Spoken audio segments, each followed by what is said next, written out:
నా డైలాగ్ నువ్వు అనిస్తావు నాకు ఇందాక నేషనల్ క్రష్, నా క్రష్ కూడా. అందుకని నేను ఆ మాట అనను, కానీ అనుకుంటాను అంతే, పైకి మాత్రం నేను అనను. సరే అమ్మా, ఫెంటాస్టిక్ అమ్మా నువ్వు. అండ్ ఇప్పుడు కదా తన ఫస్ట్ సినిమా హీరోయిన్గా వచ్చినప్పుడు ఆ సినిమాకి ఇలాగే నేను గెస్ట్గా వచ్చాను. ఆ రోజు నుంచి తన్ని అబ్జర్వ్ చేస్తుంటే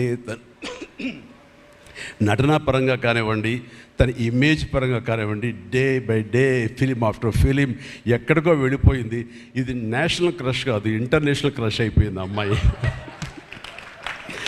అండ్ గాడ్ బ్లెస్ యూ అమ్మా. నువ్వు ఎంత బాగా పెర్ఫామ్ చేస్తావంటే నేను చూస్తుంటే నీ కళ్ళు తప్ప ఇంకేమైనా అట్రాక్ట్ చేసుకోవు, కళ్ళు ఒకలా చూస్తుంటావు నేను.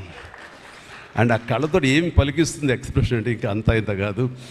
అండ్ ఈ సినిమాలో ఎంత నిడివి ఉంది, ఎంత లెంగ్త్ ఉంది క్యారెక్టర్ అనే దానికంటే ఎంత ఇంటెన్సిటీ ఉంది అంటే అందులో మాత్రం చూపించగలిగింది ప్రతిదీ.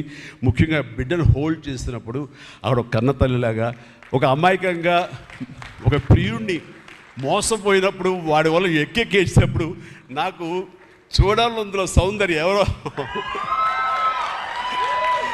సౌందర్య వచ్చేసి అప్పారావు వస్తాడు ఇంకా అటు కోసం వెయిట్ చేస్తానంటే పిచ్చమొహం అలాంటి ఫీలింగ్ వచ్చింది. అంత అమాయకురాలాగా ఉంది. అది మళ్ళీ ఇందులో కనిపించింది నాకు, ఆ సౌందర్య కనిపించింది ఆ క్యారెక్టర్ చేయటంలో. You done fantastic job.